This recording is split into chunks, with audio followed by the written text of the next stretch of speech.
London, CNN. Prince Charles has appeared in public for the first time since Harry and Meghan's seismic interview with Oprah Winfrey, and ignored a question on the furore surrounding the British royal family.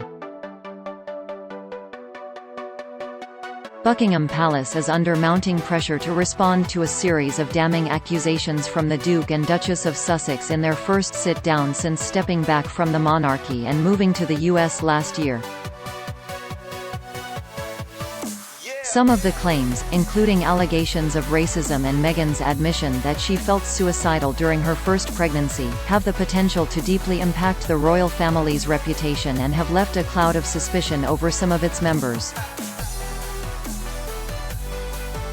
Yet the interview, first broadcast in the US on Sunday, is still being met with a wall of silence from the palace as Charles carried out his public duties as scheduled on Tuesday. "Sir, what did you think of the interview?" an off-camera journalist asked Harry's father and the heir to the British throne, as he visited a COVID-19 vaccination centre in London. Charles did not respond, with the prince wearing a face mask and filmed from a distance. It was difficult to make out much of what he said during the short visit.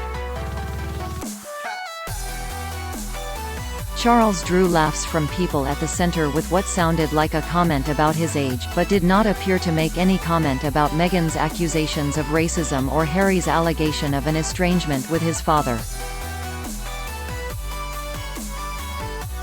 One of the biggest bombshells in the interview came from the Duchess, who revealed an unnamed member of the family had approached Harry to discuss the color of the couple's unborn baby's skin.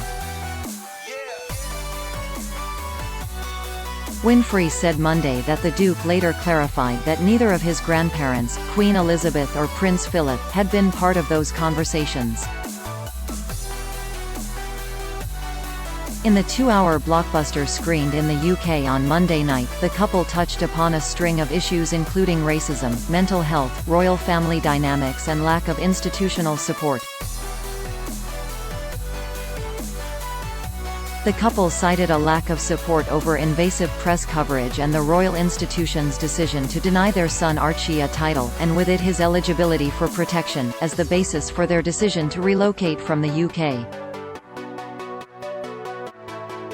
Harry meanwhile said his father stopped taking his calls shortly after the couple announced they were stepping back from the royal family last January. He added that he felt really let down, because he's been through something similar. He knows what pain feels like. However, the Duke added that despite the hurt, repairing the relationship in time will be one of my priorities. Harry also revealed his connection with his brother, Prince William, had taken a hit, saying the relationship is space at the moment, implying the pair weren't on speaking terms but again hoped time would heal the wounds. He explained to Winfrey that he and William had been through hell together but that they were on different paths. The palace faced storms on multiple fronts by sunrise in London on Monday. The interview had been relentlessly previewed in the media over recent days, drawing comparisons with a royal tell-all given by Harry's mother, Princess Diana, in 1995, which shed light on the breakdown of her marriage to Charles.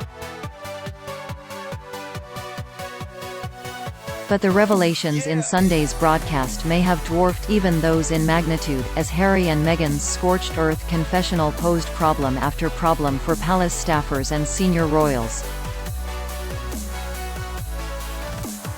Perhaps the most pertinent was Meghan's allegation that an unnamed family member had asked about Archie's skin color and what that would mean or look like. She said those discussions were relayed to her from Harry. Harry declined to name the family member but said he was a bit shocked by the conversation. Winfrey said on CBS on Monday morning that it was not his grandmother nor his grandfather that were part of those conversations. In Britain, the Shadow Education Secretary, Kate Green, said Buckingham Palace should launch an investigation. Palace officials are also scrambling to respond to claims from both the Duke and Duchess that their pleas for help with their mental well-being and security were ignored by the institution. Fighting back tears at one point, Meghan said her thoughts of suicide were incredibly difficult to bear, and she was reticent to share them with her husband. "But I knew that if I didn't say it, that I would do it, and I just didn't want to be alive anymore," she said. Harry, whose mother Diana was killed when he was a boy, said he was terrified by his wife's admission.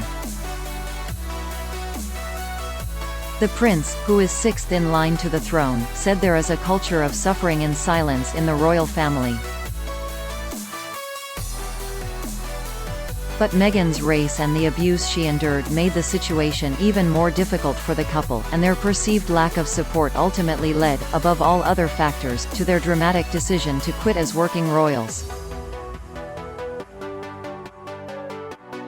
They described in emotional detail the most difficult moments, Meghan revealing her thoughts to Harry hours before they were due to go to an event, the prince arriving home from work each day to find his wife crying while breastfeeding their newborn, and said a lack of support and lack of understanding were the reasons they chose to step away. Meghan said the situation was exacerbated by often racist and outdated, colonial undertones that repeatedly appeared in coverage of the couple in Britain's notoriously vitriolic tabloids. Both described a toxic blend of press intrusion, bitterness on social media and isolation from a support structure.